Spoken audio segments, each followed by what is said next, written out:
The countdown begins. June 19, 2020. The air is thick with anticipation. In the quiet outskirts of Vienna, something extraordinary is about to happen. It's early evening, and while most people are finishing their day, one man is about to pull off one of the most audacious escapes in modern European history. Jan Marsalek, a name that, in just a few hours, will make headlines across the world. But right now, he's calm, too calm. His plan is in motion, and his escape is just minutes away. He knows the authorities are closing in, but this isn't a man easily rattled. His escape route has been mapped out, his connections secured. The clock is ticking, but Marsalek, he has no doubt that he'll make it out in time. His destination? A small private airport just outside Vienna, the kind of place where nothing ever happens. A few hangars, a control tower, and a runway long enough for a small jet to slip into the sky unnoticed. Waiting on the tarmac is his private jet, ready for takeoff. The pilot's briefed and impatient. They've been waiting for hours, and any delay could spell disaster. But Marsalek never rushes. He's never the one to panic.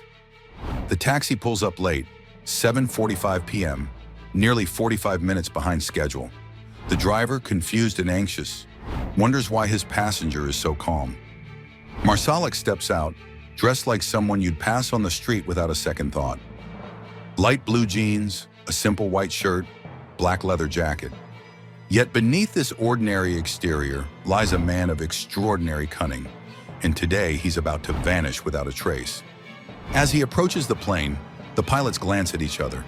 There's no conversation, just a quiet acknowledgement that the plan is still on track.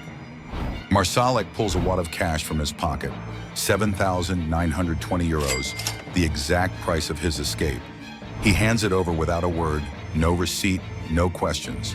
At precisely 8:03 p.m., the jet's engines roar to life, and within moments it's airborne. For the authorities, this is a race against time. For Jan Marsalek, it's just another day evading capture. But what they don't know is that Marsalek has been preparing for this for months, years even. Every move he makes has been calculated, every contact activated at just the right moment. He knows how to disappear, and this time, it's for good. The Wirecard scandal unveiled. To understand Jan Marsalek's escape, we first need to understand the magnitude of the scandal he orchestrated.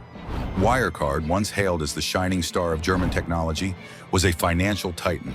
Founded in 1999, the company quickly rose to prominence as Europe's leading player in digital payments, positioning itself as Germany's answer to Silicon Valley's fintech giants.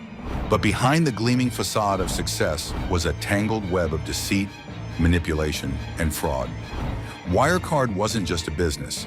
It was a machine built to siphon money, inflate profits, and cover its tracks. For years, the company's financial reports were scrutinized. But Marsalek and his co-conspirators knew how to play the game. They faked accounts, forged documents, and funneled billions into phantom companies across the globe. By the time the scandal broke in 2020, Wirecard had collapsed under the weight of its own lies. Over 1.9 billion euros was missing, money that simply didn't exist. Marsalek, the company's COO, had been at the heart of it all. He controlled the secret operations, the offshore accounts, and the shady deals. While the world believed in Wirecard's growth, Marsalek had been quietly preparing for his exit. The collapse of Wirecard wasn't just a financial disaster, it was a national embarrassment. How could Germany, a country known for its precision and regulation, fall victim to such an elaborate fraud? And now the man responsible was about to vanish. The chase begins. Investigators on Marsalek's trail. As Wirecard crumbled, so did Marsalek's carefully constructed world. Investigators from across Europe began piecing together the extent of the fraud, and it wasn't long before the hunt for Marsalek began. German authorities issued arrest warrants, but by then, it was already too late. Marsalek had disappeared, slipping through their fingers like smoke. The chase was on. Law enforcement agencies scrambled, following every lead, every trace. Marsalek had been last seen in Vienna, but where could he be now? A man with as many contacts as Marsalek didn't just run. He vanished, leaving no digital footprint, no phone calls, no traceable credit cards. Every move was calculated to perfection. Behind the scenes, intelligence agencies began to whisper. Marsalek wasn't just a businessman, he was a man of secrets. Some claimed he had ties to foreign intelligence. Others believed he was working with criminal networks. One thing was clear, Marsalek wasn't acting alone. He had help, powerful help. Meanwhile, the investigators felt the pressure mounting. Media outlets were running stories every day, speculating on Marsalek's whereabouts. But for those closest to the case, it felt like chasing a ghost. Every lead turned cold, every witness too scared to talk. Marsalek had prepared for this moment his entire career, and now he was a step ahead of everyone. Marsalek's elaborate plan. Marsalek wasn't just running from the law, he was executing a masterful plan, one that had been in motion long before the Wirecard scandal erupted. For years, he had cultivated relationships with spies, mercenaries, and underworld figures. He was known to play both sides, acting as a middleman between rival intelligence agencies and criminal syndicates. His escape was no last-minute decision. Marsalek had planned every detail. The fake passports were already in his possession, carefully crafted identities that could withstand the scrutiny of any border official. His bank accounts, scattered across multiple countries, were loaded with cash. Private jets were on standby, their destinations untraceable. He had even arranged safe houses in countries that wouldn't dare extradite him. But what made Marsalek so untouchable wasn't just his preparation. It was his network. His ties to intelligence agencies meant that there were powerful forces who wanted him free. Some whispered that Marsalek had access to state secrets, making him too dangerous to capture. Others believed that he had used his position at Wirecard to fund covert operations, ensuring that his escape would be quietly tolerated by those in power. Marsalek's plan was brilliant in its simplicity. He didn't rely on complex technology or digital trickery. Instead, he used cash, people, and old-school spy tactics to slip away. And now, as investigators fumbled to track him down, Marsalek was already on his way to Russia, a country where he knew he would be safe. The escape final moments. The final moments of Jan Marsalek's escape play out like a scene from a thriller. Investigators, desperate to stop him, trace his movements to a private airport outside Vienna. They are so close, mere minutes from catching him. The tension is palpable. Helicopters circle overhead, ground teams race to the scene, and the air is thick with anticipation. But Marsalek, ever the master of timing, is already gone. At 8:03 p.m., his jet takes off, rising into the night sky.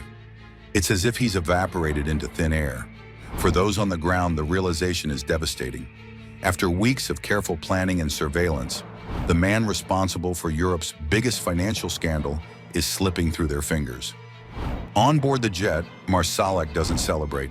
For him, this is just another step in his carefully laid plan.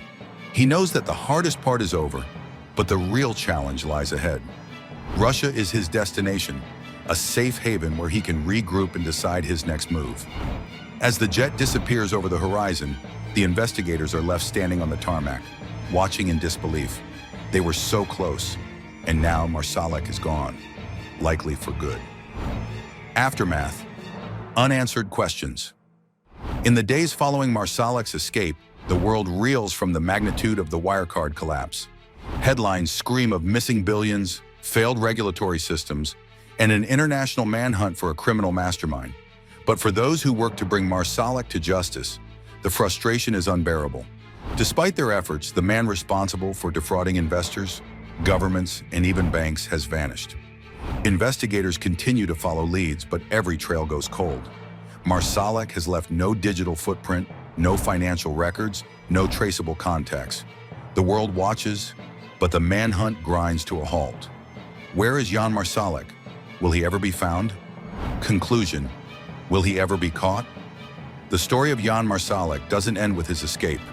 It lingers, casting a shadow over the world of finance, law enforcement, and espionage. Even now, investigators continue to search for him, hoping for one lucky break, one piece of information that will bring him out of hiding. But Marsalek has proven to be a ghost. For months, intelligence agencies have speculated about his whereabouts. Some believe he's living under protection in Russia, Others think he's using his wealth and connections to move freely across borders. One thing is certain, Jan Marsalek is still out there. And as long as he remains free, the story of Wirecard and its missing billions will remain unfinished.